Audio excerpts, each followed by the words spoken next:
Hello, eighth grade world history.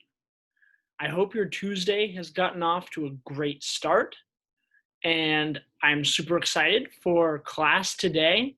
I'm super excited to see you tomorrow, of course. Hanging out with everyone yesterday was really fun, but today we are doing our video recording, and with that, I'm going to jump in our presentation because we have a lot to do today.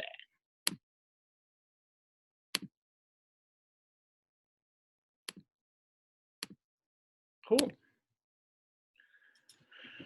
We are continuing on today with our Can You Sell Civilization unit. Now, today, we're going to do a quick review of the project and some need to know questions before getting into a little bit of content. So, our daily objective is I can explain how early humans lived by analyzing archaeological evidence. I want to really quickly do a review of what we talked about yesterday, because I think that will be helpful in terms of generating our need to know questions. So this unit, you will learn about the earliest humans and how they lived. You will learn how the human race spread across the globe.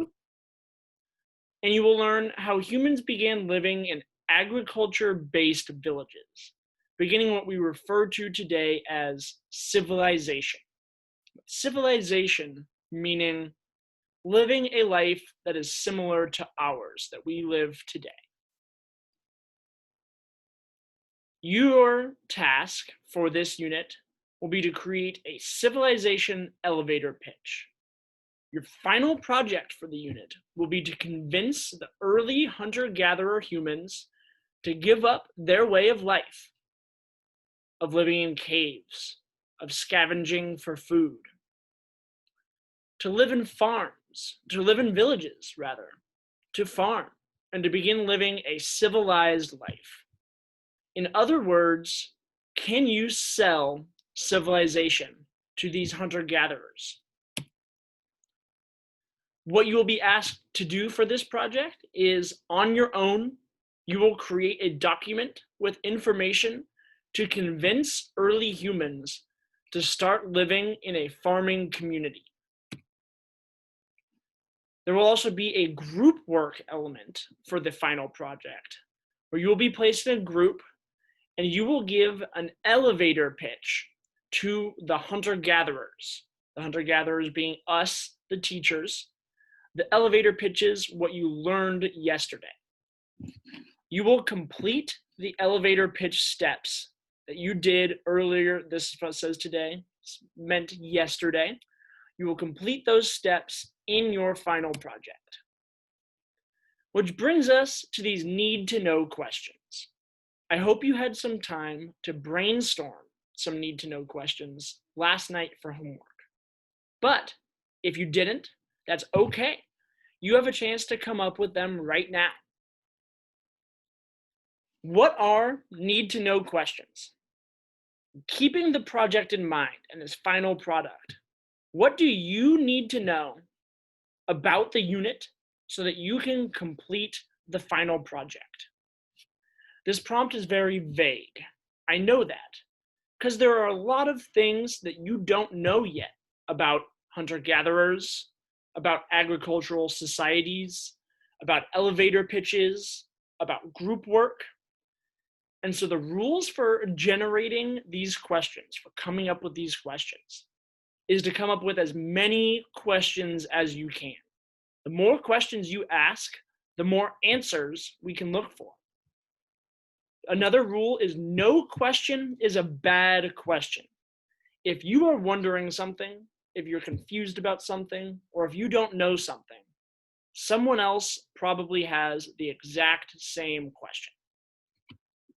And if you have a statement, if you say, I need to know what hunter-gatherers are, then you want to change that into a question. It is important that all of our statements that we give are questions. So, what you will do now is you will find the need to know document on Edmodo. You will find the need to know document on Edmodo, and you will add the questions that you come up with.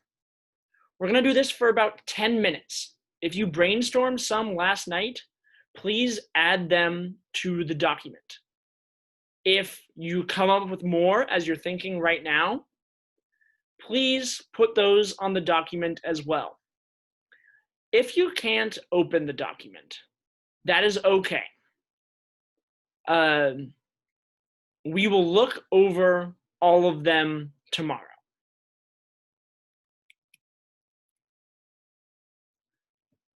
So, with that being said, please go find the document and please add your questions to the document.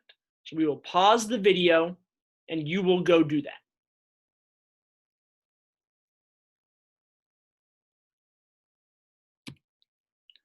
Okay, everyone, welcome back. I'm excited to read those need to know questions, and I'm excited to discuss them with you more further. And now we're going to start learning a little bit about where exactly humans came from. And how did humans come to cover the globe like we do today? So we will have 2 videos, and then we will move on to an activity. So we are going to begin watching the first video now. In the United States, we could face a national water shortage in a little more than 50. I love advertisements.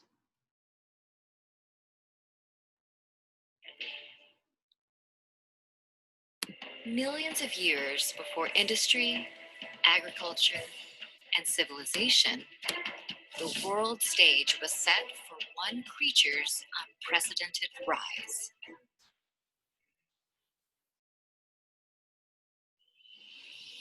The story of humanity's evolution began about 7 million years ago, when the human lineage broke away from that of chimpanzees. Over time, an ensemble cast of over 20 early human species, or hominins, came to the fore. Most became extinct, while others might have been ancestors to today's humans. Each species exhibited varying degrees of human-like physical and behavioral traits, such as large brains, small teeth, bipedality, and tool use.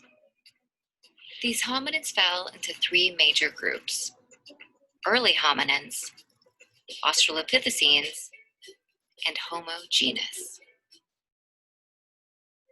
Humanity's earliest relatives lived between 7 and 4.4 million years ago in Africa. Having most recently shared a common ancestor with chimpanzees, they had many ape-like traits, such as a small cranial capacity.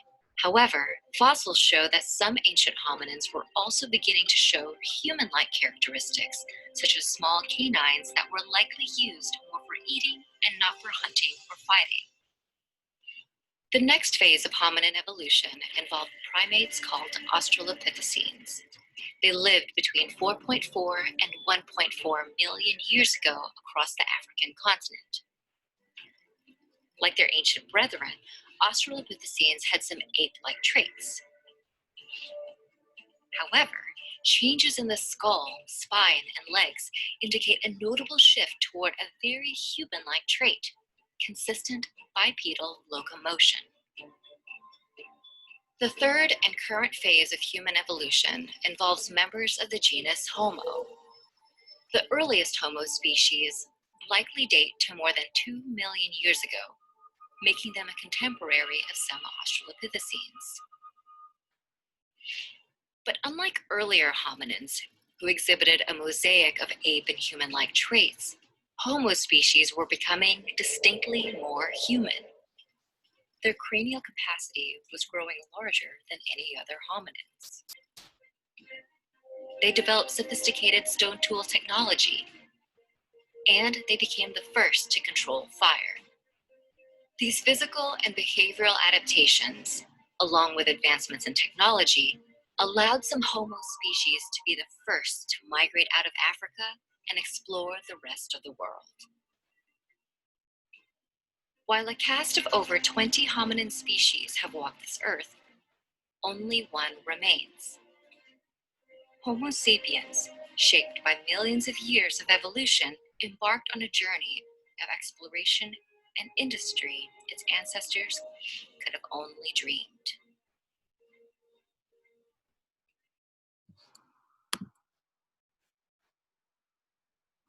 So, I think that's pretty cool, right?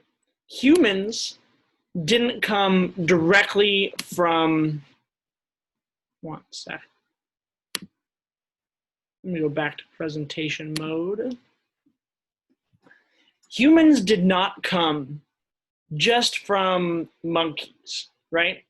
There's a long line of different species that began to look more and more like us and began to talk more and more like us and act more and more like us. But how is it that Homo sapiens, humans as we know it today, were able to have this change, have this history that other species didn't have? Elephants are way bigger than us. Lions are way more dangerous than us. So why is it that we made it to control the planet and they didn't? And the answer is something called collective learning, which we are going to learn more about right now.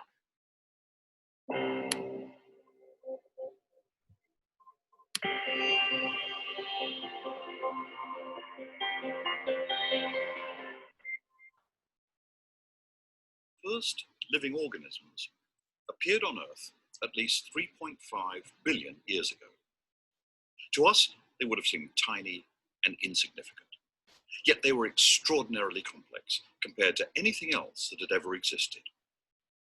Over the next 3.5 billion years, they would diversify and evolve. About 600 million years ago, some started to combine. Over time, they formed multicellular organisms like trees, mushrooms, frogs, dinosaurs, or even the first small mammals, which probably looked a bit like mice. When the dinosaurs were wiped out by an asteroid, mammals prospered, evolving into a great range of new species. One group lived in trees and ate fruit. They had hands, stereoscopic vision, and unusually large brains. These were our ancestors, the primates. Our own species, Homo sapiens, evolved about 200,000 years ago. Now we treat the appearance of humans as a new threshold because we would eventually create entirely new forms of complexity. Today, we have become the most important force for change on the Earth's surface. We are the first species in 3.5 billion years that has had such power. What makes us so different? For this threshold, powerful brains are one ingredient, but it's not just a matter of brains. Many other brainy species exist. They include dolphins and chimpanzees and crows. The other critical ingredient was the development of symbolic language. This enabled humans to share their ideas with each other very efficiently. Human communities grew and interacted, creating the perfect conditions for something new. The ability to learn collectively instead of just as individuals. Ideas and knowledge accumulated generation after generation, and human technologies became more and more powerful. As knowledge accumulated over time, our control of resources and the environment increased and accelerated, leading humans towards two new thresholds that would have a huge impact on our planet.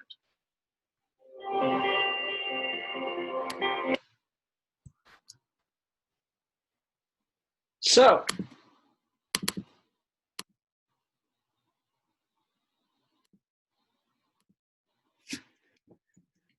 that is what makes human beings special. What makes humans different from all other species on the planet. Language, our ability to talk, our ability to share ideas. when I learn something, I can tell you about it. And now you know that thing too. This idea is called collective learning. Sharing information through groups of people using language. It's very important. So, what are we going to be doing for the rest of today? That is a great question, you may ask. And the answer is we are going to be learning more about how these early humans, the ones who developed collective learning and language, how they lived. We started in Africa. So how exactly did these groups of people live? And so, really quickly, I am going to pull up the assignment that you're going to be working on for the rest of class today.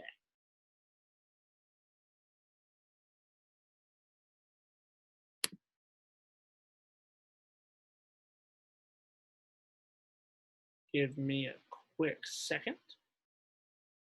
Here we go. I'm going to go ahead and share my screen so that you can see what I'm seeing.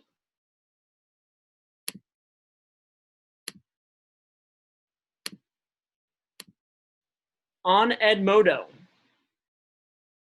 you will find this document. It is the Early Humans Graphic Organizer. I know we've had some problems recently with getting documents. So you will see a Google Doc version that you can click on. You will see a Word document version that you can click on. And you will see a link to this document, which will take you to my version, and you can make a copy of your own to work on it. So it begins with 2 questions. One question right here, and another question right here. These are about the videos we just watched. So in just one moment, you are going to be put in breakout rooms, and those will be the students that you will be able to work with to fill out the rest of these questions. After you answer these 2 questions about the video we just watched, you will do the Blombos Cave activity. The Blombos Cave is one of the places where archaeologists found the earliest remains of humans like we are today. So attached to the Edmodo assignment is a series of pictures. Please look at those pictures and analyze them to answer these 3 questions that are right here on the graphic organizer. Please use the pictures as evidence. Tell me why you are giving me the answers that you are giving me. Okay? So for the rest of class today, do not forget about the exit ticket, but please complete that graphic organizer. So, with that being said, thank you so much for being here today, 8th grade.